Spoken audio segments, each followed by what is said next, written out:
রুষাকে বাসে উঠিয়ে আজকে আর হাঁটাহাঁটি হবে না।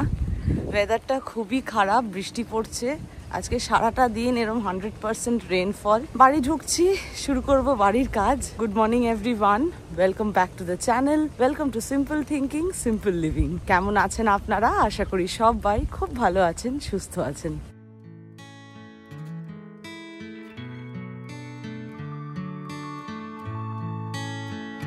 বাড়ির সামনে এই গোলাপ গাছটায় কুড়ি এসে গেছে। স্প্রিং এর এইটাই মজা, এত সুন্দর সুন্দর ফুল দেখা যায় চারিদিকে। কিছুদিন পরে গোলাপগুলো ফুটবে।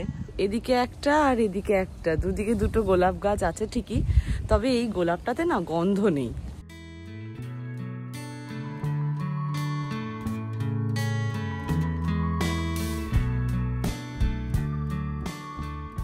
এই মেঘলা দিনে আর বেশিক্ষণ রান্নাঘরে সময় কাটাবো না। ওয়েদারের ওপর কাজ করার এনার্জিটা পুরোপুরি নির্ভর করে। রোদ উঠলে যেরকম গরম লাগে, কিন্তু কাজ করতে ভালো লাগে, অ্যাক্টিভ ফিল হয়। আজকে আর বেশি চাপ নেব না, গতকালের কিছু লেফট ওভার আছে, একবেলা তো চলে যাবে সেটা দিয়েই। আর ভাবছি মাশরুম আছে, ক্যাপসিকাম আছে, ক্যারট আছে, এই সব দিয়ে নুডলস বানিয়ে নেব। চাউমিন বানাবো বলে জল বসিয়ে দিয়েছি, নুডলসটা বয়েল হবে চাউটা সেদ্ধ করার জন্য। আর এদিকে সকালে চাও বসিয়ে দিয়েছি, যদিও আমি তো দুধ চা খাই না, অরিত্রর জন্যই বসিয়েছি। আর জল খাবার আজকে রেডি আছে, একটু অন্যরকম। সকাল সকাল একটু পাস্তা বানিয়েছিলাম, ওটাই আছে। তো আমি আর অরিত্র ভাগাভাগি করে খেয়ে নেবো, রুষাকে টিফিনে দিয়ে দিয়েছি। মাশরুম গুলো কেটে ভাজতে বসিয়ে দিয়েছি। 3 ধরনের বেল পেপার আছে, ওটাও লম্বা লম্বা করে কেটে নেব। পেঁয়াজ কাটবো একটু, গাজর আছে কিন্তু গাজরটা কেমন নরম হয়ে গেছে। গাজরটা আর চাউমিনে দেব না, কারণ চাউমিনে একটু টাটকা ক্রিস্প ভেজিটেবলস ভালো লাগে। খুব বেশি ফ্রাই করা যাবে না, তাহলে খেতে ভালো লাগে না, সগি হয়ে যায়। ভাবছি কালকে মুসুর ডাল বানালে গাজরটা কুচি কুচি করে কেটে ডালে দিয়ে দেবো, তাহলে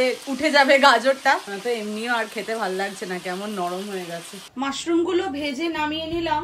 রসুন, পেঁয়াজ, ক্যাপসিকাম একসাথে হাই ফ্লেমে এবার ভাজতে বসিয়ে দিলাম।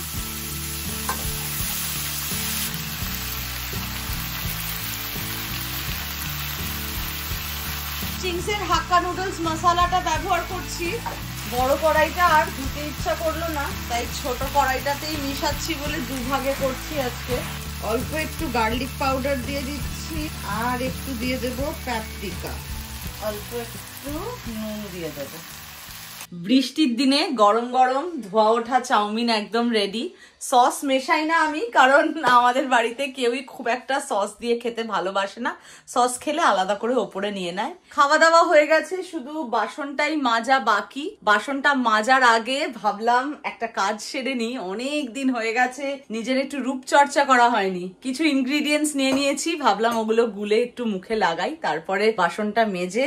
রান্নাঘরটা মোটামুটি পরিষ্কারই আছে, কিন্তু আর একটু মাটি টাটি গুলো পরিষ্কার করে নেবো। একটু বেসন, টক দই আর মধু নিয়ে নিয়েছি, এগুলো সব একসাথে মিশিয়ে একটা পেস্ট বানিয়ে নেব। আজকে আসলে রুষার অন্য দিনের তুলনায় 1 ঘন্টা পরে স্কুল ছুটি হবে। আজকে বলে না, সপ্তাহে 2 দিন করে ওদের স্কুলের পর ক্লাব হয়, মানে পার স্টুডেন্ট 2টো করে ক্লাব জয়েন করতে পারে। তাই রুষারও আজকে একটা ক্লাবের লাস্ট ডে, আর অন্য ক্লাবটা মানে সোমবারের ক্লাবটা চলবে, ওটার লাস্ট ডেটা আমি এখনো জানি না। তাই ভাবলাম এই হলো সুযোগ, 1 ঘন্টা বেশি হাতে পাওয়া গেছে, একটু নিজের রূপচর্চা করে পরে রুষাকে আনতে যাব। যেদিনগুলো ক্লাব হয় সেদিন আর ওরা স্কুল বাসে আসে না, কারণ ক্লাবের টাইমে স্কুল বাস দেয় না স্কুল, ওই সময় প্যারেন্টসদের পিক আপ করতে হয়। এই ফেস প্যাকটা খুবই কমন একটা প্যাক, দই, মধু, বেসনের জায়গায় চালের গুঁড়োও ব্যবহার করা যায়। এটাতে খুব সুন্দর স্কিন হাইড্রেট করে, ব্রাইটেনিং হয়, এক্সফোলিয়েট হয়। বেসনটা খুব ভালো স্ক্রাবিং এর কাজ করে, আর দই আর মধু খুব ভালো একটা ময়েশ্চারাইজার। প্রতিদিনও চাইলে এই প্যাকটা লাগানো যায়, যদিও প্রতিদিন লাগানোর আর টাইম হয় না। আর এই যে বাকি যেটা বেঁচে গেল, এইটা একটা কৌটোতে রেখে দেবো, আবার কালকে ব্যবহার করা যাবে। বাড়িতে শশা থাকলে এই আই এরিয়াতে শশা লাগিয়ে বসে থাকতে পারেন যখন প্যাকটা ব্যবহার করবেন। ভালোভাবে ড্রাই করে নিয়ে তারপরে ধুয়ে নিতে হবে। নেক এরিয়াতে, হাতে, পায়ে সব জায়গায় লাগানো যায়। আমার তো প্যাকটা লাগিয়ে মুখটা বেশ ফ্রেশ লাগছে, জানি না আপনারা বুঝতে পারছেন কিনা। স্নান টান করে বেরিয়ে পড়েছি, খুব একটা ঠান্ডা যে লাগছে তা না, তবে বৃষ্টি পড়ছে বলে জ্যাকেটটা পরেই বেরোলাম। যাই রুষাকে নিয়ে আসি এবার। এসে গেছে রুষা, এবার আবার দৌড়াদৌড়ি শুরু হবে। রুষার জন্য তো চাউমিন বানিয়েই রেখেছি, কিন্তু একটু পরেই রুষার আবার আজকে ক্লাস আছে, তাই আমরা ক্লাসে বেরোবো। ওয়েদারটা এত বাজে না, ভালোই লাগছে না। কেমন হলো লাস্ট ক্লাস আজকে? আচ্ছা, ডানজিয়ান্স এন্ড ড্রাগনস এ কি হয় সেটা বলো। এটা কিসের class? You can also call it D&D. It's like D&D হচ্ছে একটা লাইক গেম। কোথায় তোমাকে সিটি, ভিলেজ, ওই জায়গাগুলো সেভ করতে হবে। মনস্টারস আছে, ওই মনস্টার গুলোকে মারতে হবে। পিক আপ ড্রপের পর্ব অনেকটাই সেরে ফেলেছি। এইবার উষাকে ক্লাসে ড্রপ করে শপরাইটে এসেছি, অল্প কিছু জিনিসপত্র কিনতে হবে। ওই কলা, স্ট্রবেরি, দেখি আর কি কি জিনিস পাওয়া যায়, পাউরুটি, এইসবই কিনবো। কিনে নিয়ে বাড়ি যাব, তারপরে গাড়ি ট্রান্সফার হয়ে যাবে অরিত্রর কাছে। ও রুষাকে পিক করবে, আমার আর দায়িত্ব নেই।